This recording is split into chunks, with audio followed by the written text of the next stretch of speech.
Kita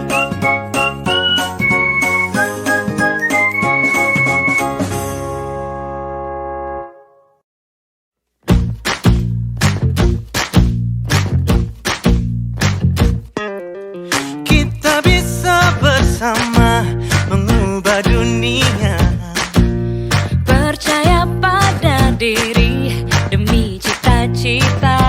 Belajar, bergerak, bermakna.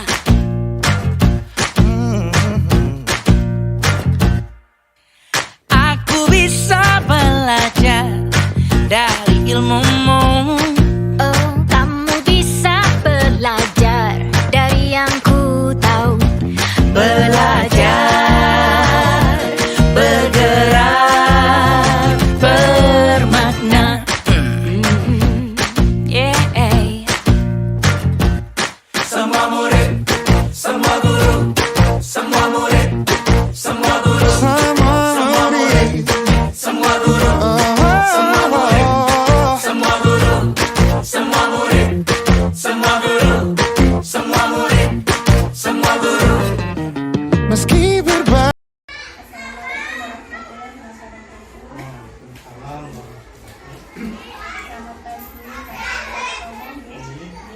Mohon izin Bapak, sebelumnya saya memperkenalkan diri. Saya akan mewakili ini unit kerja saya di Teknologi Satu Tanjaya. Saya sebagai angkatan 7 Kabupaten Bandung. Mohon izin Bapak, terkait ini tugas saya dalam modul 3.1 nih.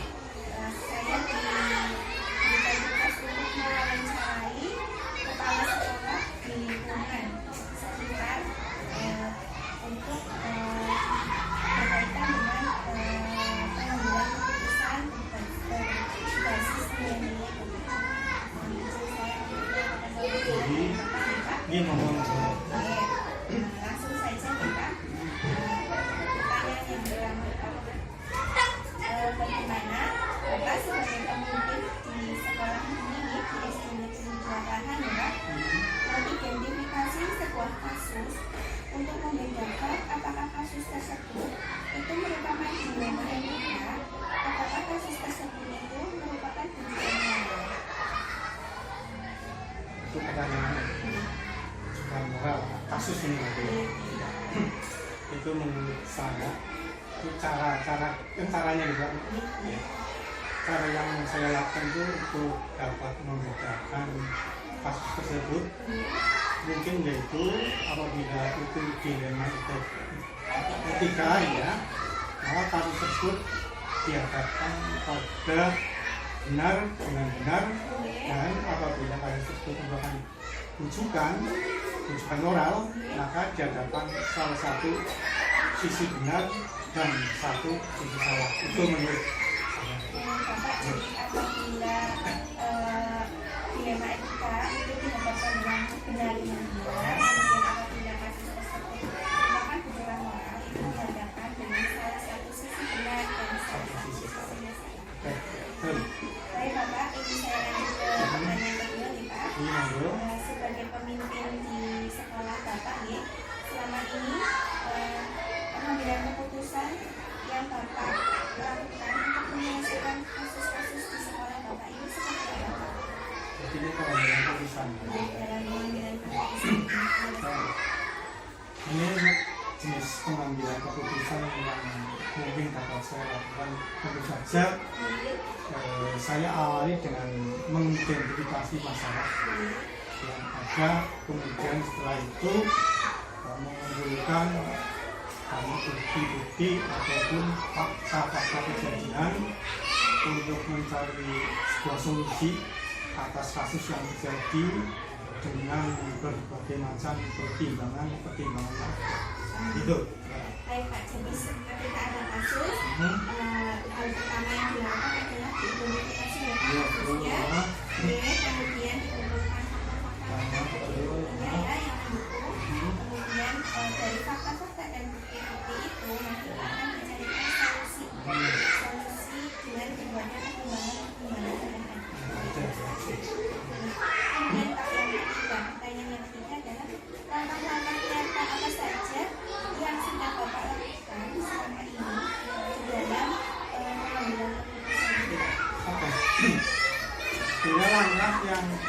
saya lakukan itu pertama kali adalah identifikasi kasus, yaitu kapan dan di mana terjadinya serta bagaimana kronologisnya kejadiannya. Setelah itu memanggil kedua belah pihak yang berselisih untuk mengkonfirmasi sehingga dapat dicarikan suatu solusi atas masalah yang ada, dan tentunya dengan kolaborasi pertimbangan-pertimbangan yang ada di sekolah. Jadi namanya adalah tadi ya, seperti yang Bapak katakan itu mengidentifikasi kasus. Jadi sebabnya, kronologisnya, kejadiannya, serta waktunya itu diidentifikasi, kemudian dikonfirmasi dengan pihak yang berselisih ya Pak. Baik. Oke, kemudian nanti itu dicarikan solusi, tentunya juga dengan kolaborasi dengan rekan yang ada di sekolah. Baik Pak, yang keempat ya Pak, apa saja yang selama ini Bapak lakukan dalam pengambilan Untuk pengambilan keputusan yang saya lakukan itu selama ini adalah dengan musyawarah. Intinya itu musyawarah, sehingga dapat mencapai atau tercapai suatu keadilan bagi semua pihak. Jadi di sekolah Bapak nih, pengambilan keputusan yang dilakukan itu dengan musyawarah ya, sehingga nanti tidak ada pihak yang dirugikan. Semua pihak merasa adil di Pak dalam menerima keputusan ini. Baik Pak, pertanyaan selanjutnya nih yang kelima, adakah hal-hal yang menjadi tantangan untuk Bapak sebagai pemimpin di sekolah dalam mengambil keputusan? Ini hubungannya dengan apa? Tantangan ya? Leres Pak dengan tantangannya. Ya, tentu saja memang ada tantangan yang saya alami dan ada hadapi dalam pengambilan suatu keputusan, di mana nantinya keputusan yang saya ambil merupakan suatu keputusan yang tentunya harus bijaksana, harus bijak sama saya yang nanti tidak memihak pada salah satu orang serta tidak merugikan bagi semua pihak, sehingga dapat menerima keputusan tersebut intinya dengan suatu lapang dada. Jadi tentu banyak sekali tantangannya nih Pak. Jadi bagaimana Bapak dalam mengambil keputusan itu nanti dapat bijaksana, kemudian keputusannya tidak merugikan salah satu pihak dan semua pihak pada akhirnya nanti bisa menerima keputusan yang diambil. Baik Pak, lanjut ke pertanyaan yang keenam. Apakah selama ini Bapak itu memiliki jawaban khusus Pak dalam menangani kasus atau masalah-masalah yang ada di sekolah Pak? Ya, kegiatan ini untuk jadwal khususnya penanganan kasus ini dilakukan secara insidental. Itu suatu jika ada suatu kejadian permasalahan maka segera untuk ditangani sehingga nantinya menjadi tidak berkepanjangan, intinya tidak berkepanjangan dan dapat segera mencari suatu solusi atas permasalahan tersebut. Jadi tidak ada jadwal khusus nih Pak. Ya, jadi ketika ada kasus, ya, insidental ya, ada kasus nanti mencari identifikasi kemudian dicarikan solusi yang supaya nanti tidak berlarut-larut ya Pak ya. Baik Pak, yang ketujuh ya Pak. Faktor-faktor apa saja yang membantu dan menjadi pertimbangan Bapak di dalam mengambil keputusan? Faktor untuk mengambil keputusan yang pertimbangan ya. Setelah ini, menurut saya itu dalam hal itu mengambil keputusan yang saya selalu melibatkan dan meminta pertimbangan pihak lain sebagai masukan untuk mencari solusi dari permasalahan yang ada. Jadi tidak hanya dari ide Bapak Ya, diri sendiri, tapi dengan teman atau dengan yang lain. pertimbangan. Ya, betul. Dan yang terakhir nih Pak, pertanyaan terakhir adalah pembelajaran Bapak yang Bapak dapatkan dari sesi diskusi atau wawancara pada pagi kali ini Pak.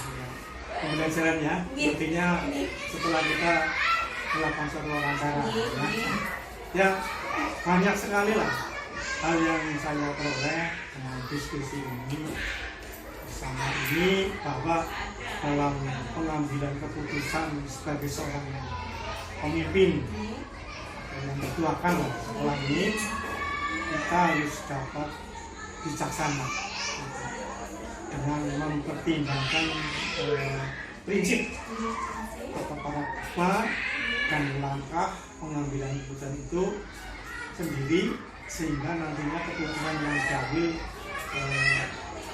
tidak merugikan salah satu pihak. Jadi semuanya itu tercover dengan baik, intinya seperti itu. Intinya seperti itu, Pak. Jadi Bapak dalam mengambil keputusan itu harus bijaksana, gitu. Kemudian ada di pertimbangan prinsip, paradigma dan langkah seperti yang saya pelajari pada modul saat ini, Pak. Sehingga keputusan nanti yang diambil itu tidak merugikan salah satu pihak, sehingga pihak Bapak menerima keputusan yang Bapak lakukan dengan penuh tanggung jawab dan komitmen seperti itu. Ya, benar-benar sama. Tadi, ini tadi pertanyaan terakhir nih Pak dari saya dalam rangka memenuhi tugas untuk CPP Angkatan 7 Pendidikan Guru Penggerak Kabupaten Gianyar. Terima kasih Bapak atas waktu yang diberikan dan izinnya untuk saya bisa melakukan wawancara dengan Bapak. Mudah-mudahan sesi wawancara atau diskusi kita pada pagi hari ini memberikan manfaat untuk saya dan mohon doanya juga. Mudah-mudahan saya dapat menyelesaikan tugas-tugas dan kegiatan di pendidikan guru penggerak ini nantinya sampai selesai dengan lancar. Ya, terima kasih juga Mbak. Ya, semoga Mbak Eka Yulianti semoga sukses selalu dalam melaksanakan tugas CPP ya. Semoga cepat berhasil lulus dengan penuh baik semua. Terima kasih Mbak. Terima kasih Bapak. Maaf nih Pak. Matur nuwun Bapak. Assalamualaikum warahmatullahi wabarakatuh. Assalamualaikum. Belajar, bergerak, bermakna.